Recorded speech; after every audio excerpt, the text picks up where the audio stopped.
قرآن خوانی ہو رہی ہے اور یہ 10واں ہو رہا ہے اور یہ 40واں ہو رہا ہے اور یہ برسی ہو رہی ہے، ان کا کوئی ثبوت نہیں ہے کتاب و سنت کے اندر، یہ بدعت ہو گئی۔ تو اسی طریقے سے بدعات ہیں۔ البتہ یہ ہے اب اسی طریقے سے ہمارے ہاں ایک نئی رسم چلی ہے، آپ یوم پیدائش منا رہے ہیں، سالگرہ کر رہے ہیں، یہ مغرب سے آئی ہوئی ہماری رسمیں ہیں، یہ کوئی صحابہ کرام سے حضور سے تو ثابت نہیں ہے۔ تو ان چیزوں کے اندر بچنا چاہیے ان سے۔ البتہ یہ ہے کہ ایک ہے کہ جو سائنس کی ڈیولپمنٹ سے ہیں، اب کوئی کہتے ہیں صاحب پھر آپ ریل گاڑی میں سفر کیوں کرتے ہیں، وہ تو صحابہ کے اور حضور کے، یہ سائنس کی ترقی سے جو چیزیں آئی ہیں یہ بالکل دوسری چیزیں ہیں، ان میں ثواب کا معاملہ نہیں ہے، یہ تو آپ کی ایک ضرورت ہے جو پوری ہو رہی ہے۔ وہ آپ ہوائی جہاز میں سفر کریں، ٹرین میں سفر کریں، کار میں سفر کریں، یہ جدید ترقیات ہیں، ان سے فائدہ اٹھانا ہے اور ان کو استعمال کرنا ہے، تو یہ اور بات ہے۔ لیکن دین میں کوئی نئی چیز جو حضور اور صحابہ سے ثابت نہ ہو اور اس کو آپ حصول ثواب کی نیت سے کریں، وہ بدعت ہے۔ اب جیسے مثلاً حضرت عمر رضی اللہ تعالیٰ عنہ نے اپنے قدم کو بدعت قرار دیا۔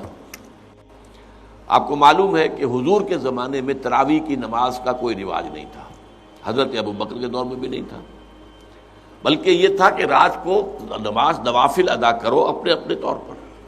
قیام اللیل اپنے اپنے طور پر۔ تو اس حوالے سے تراویح کی نماز کا جو ہے باجماعت یہ حضرت عمر نے کیا رضی اللہ تعالیٰ عنہ۔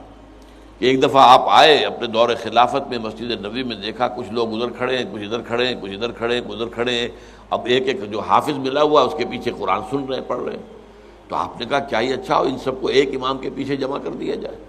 اچھا کوئی اول شب میں پڑھ رہے ہیں، کوئی دیر میں پڑھ رہے ہیں، حضور نے 3 دفعہ جماعت کرائی اس رمضان کی رات میں، تو وہ تہجد کے وقت کرائی ہے،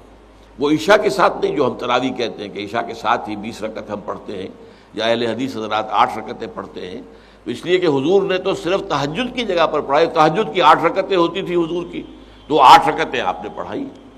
لیکن یہ ہے کہ پھر حضرت عمر نے یہ فیصلہ کیا کہ اس طرح کر دیا جائے، اور اس کے بعد یہ ہوا کہ ایک امام ہے، سب لوگ سن رہے ہیں۔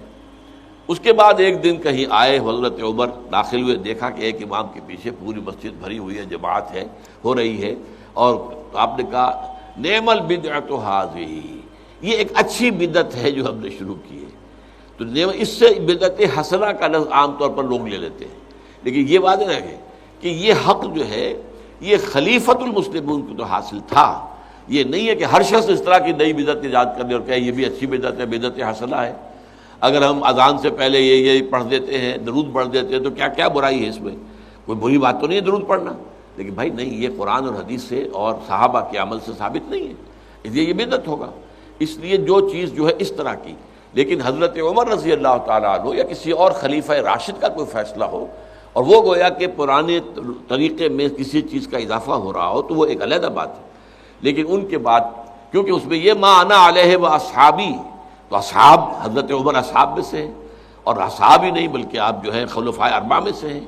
خلیفہ ثانی ہیں، تو اس پہلو سے ان کی بات علیحدہ ہوگی، لیکن کسی اور کو اپنے کسی کام کی شروع کرنے کو بدعت حسنہ قرار دینا یہ درست نہیں ہے۔